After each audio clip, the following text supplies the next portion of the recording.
Purihin po ang Panginoon, mga kapatid.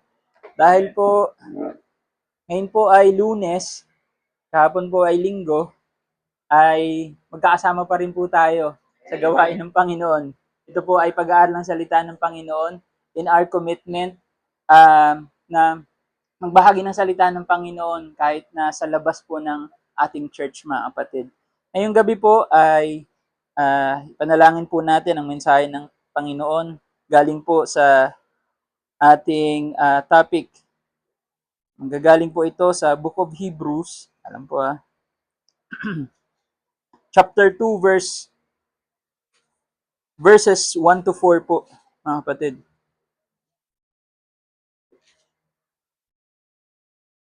At ito po ang sabi, say amen po, makita nyo na po mga kapatid para pwede nyo po akong sabayan ng inyong mga mata.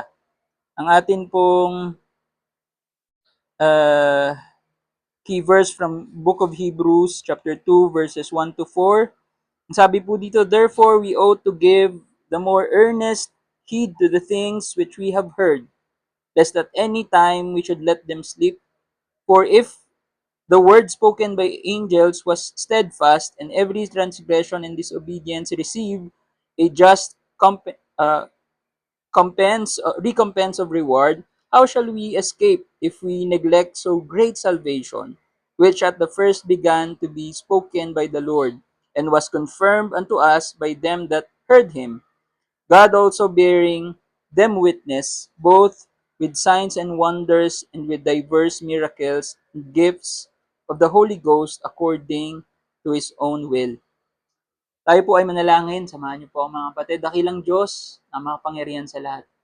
Sa gabing ito, Panginoon, ay nagpupuri po kami patuloy at nagpapasalamat sa isang buhay na binigay niyo po sa amin at sa kalakasan na magkaroon po kami ng pagkakataon na mag-aaral ng mga salita mo, mag-aawitan kasama ng aming mga kapatid, Panginoon. Dalangin po namin ang kaunawaan.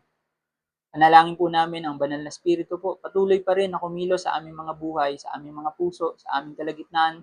Dalangin po namin, Panginoon, na malaya po kayo na baguhin anumang bagay na hindi po kalugod-lugod sa inyong harapan. Alisin niyo po anumang mga kabigatan, Panginoon. At dalangin po namin na magkaroon po kami ng kagalakan, tanggapin ang biyaya ng inyong mga salita, Panginoon.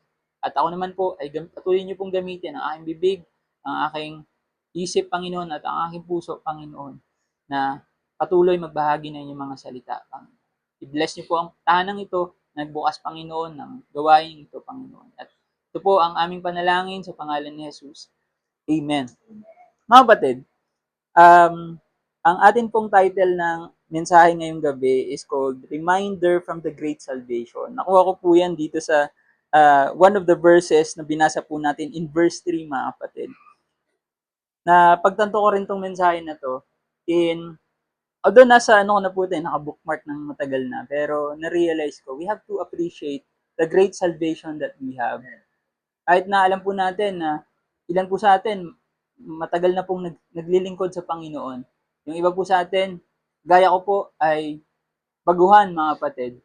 Pero na-appreciate po natin araw-araw, mga kapatid, yung kabutihan ng Panginoon. Kaya sa panalangin natin, nakasama lagi na, salamat Panginoon, dahil niligtas niyo po ako. Mga kapatid, reminder, paalala po from the great salvation that we have, ay isang greatest na danger na mayroon tayo bilang mga Kristiyano sa buhay po natin ay hindi lang po yung rebellion, yung parang tumataliwas tayo sa disenyo ng Panginoon sa buhay natin.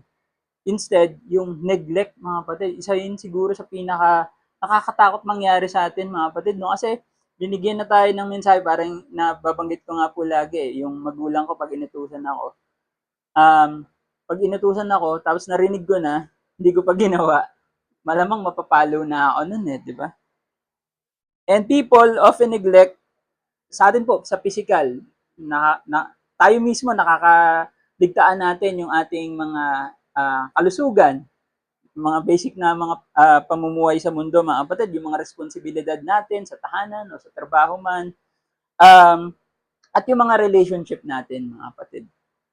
Mabigat na yung bagay na yun, pero higit sa lahat, ang ating mga spiritual na mga buhay, yung physical nga po, nakakaligtaan po natin, di ba? Kumain lang tayo ng mga malulusog, nakakaligtaan pa natin. lalo na po yung mga spiritual na mga bagay. At isa po dito yung panalangin, yung pagbabasa ng salita ng Panginoon, pagsamba mga kapatid, and even salvation itself.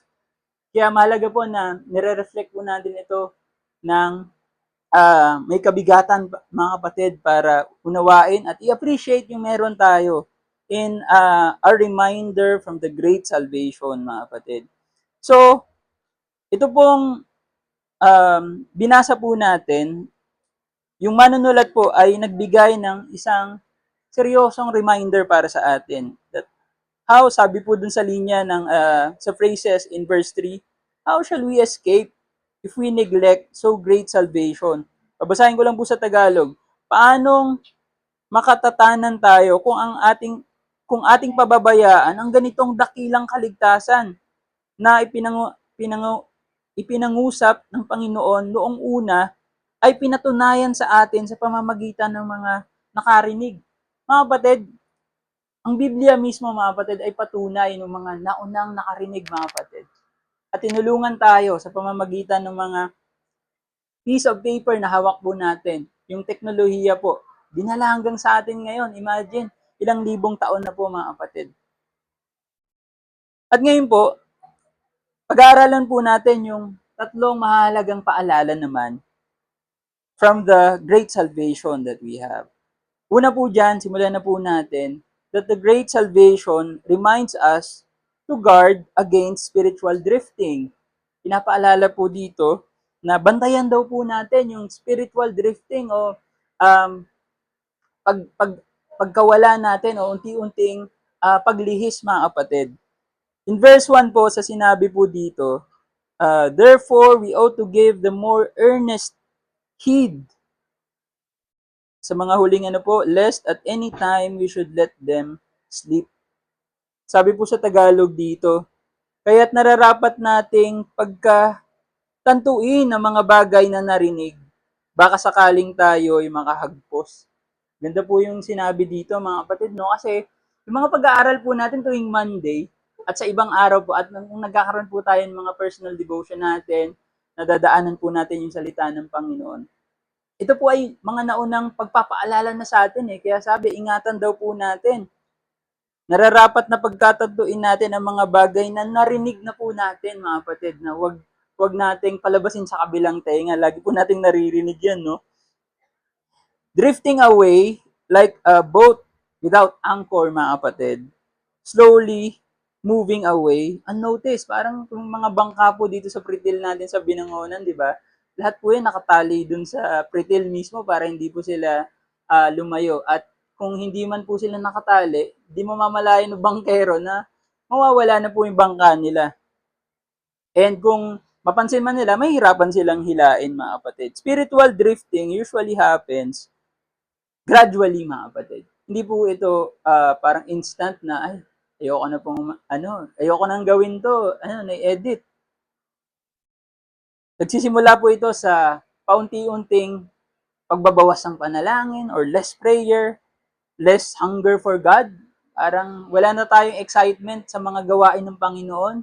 Wala na tayong excitement na makinig ng salita ng Panginoon. May mga pangyayari pong ganun, kaya babantayan daw po natin mga kapatid. And even less commitment.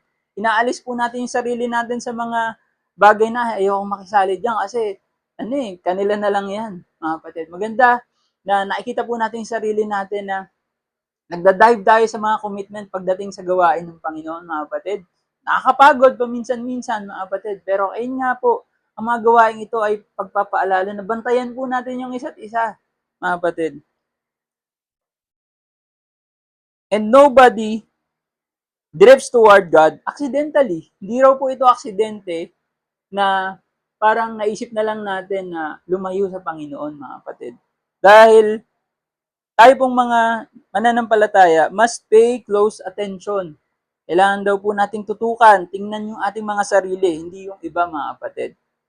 Kung nakikita natin yung iba is, ang purpose po nun para i-encourage sila mga kapatid, hindi parang sa mga Pilipino yung crab mentality, yung ihilain po natin pababa.